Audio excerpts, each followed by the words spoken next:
Daily. Taste the Daily.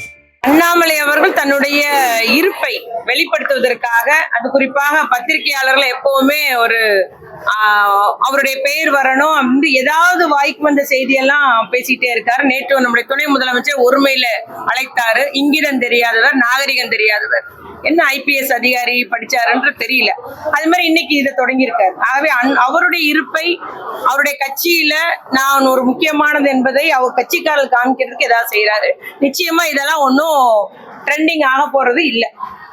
அந்த 10 வருடங்களுக்கு அதாவது புறம்போக்கு இடங்கள்ல இருக்கிறவங்களுக்கு பட்டாசா நம்ம ஊர்ல அதுக்கான நடவடிக்கைகள். ஆமா, நம்முடைய கடந்த அமைச்சரவையில நம்முடைய முதலமைச்சர் அவர்கள் அந்த பொறுப்புறுப்புக்கு அங்கீகாரம் கொடுத்து விரைவிலே அதற்கான அரசாணை பிறப்பிக்கப்பட உள்ளது. முதலமைச்சர் அவர்களிடம் நம்முடைய தூத்துக்குடிக்கு வந்த போதும் பிற ஒவ்வொரு மாவட்டமாக அவர் மக்களை சந்தித்து வருகிறார்கள். அப்போது வைக்கப்பட்ட கோரிக்கைக்கு ஏற்ப 10 ஆண்டுகளுக்கு மேல் அரசு புறம்போக்கு இடத்தில் குடியிருப்பவர்கள் இல்ல 40 வருஷத்துக்கு மேல உள்ளவங்க கூட நம்முடைய நகரத்திலையும் ஜூயிபுரம், திரேஸ்புரத்துல உள்ள சில பகுதிகள், அந்த பகுதியெல்லாம் இன்னும் பட்டா வாங்காம இருக்காங்க.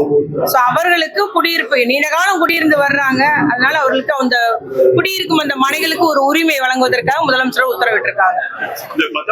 இல்ல, பணிகள் நடைபெற்று வருகிறது. கம்ப்யூட்டர்ல கேரி ஓவர் பண்ணி கணினி பட்டா வழங்குறது, இன்னொன்னு இந்த மாதிரி நீண்டகாலம் குடியிருக்கும் மக்களுக்கு பட்டா வழங்குவது என்ற முறையில 2 பட்டா வந்திருக்குது, கோரிக்கை வந்திருக்குது. அந்த நம்முடைய வருவாய்த்துறையோட இணைந்து பணிகள் நடைபெற்று வருகிறது. பாதகம் செய்பவரை கண்டால் நாம் பயம் கொள்ளலாகாது பாப்பா, மோதி மிதித்து விடு பாப்பா, அவர் முகத்தில் உமிழ்ந்து விடு பாப்பா. அண்மை செய்திகளை உடனுக்குடன் தெரிந்து கொள்ள இணைந்திருங்கள் எம் நாடு தொலைக்காட்சியுடன்.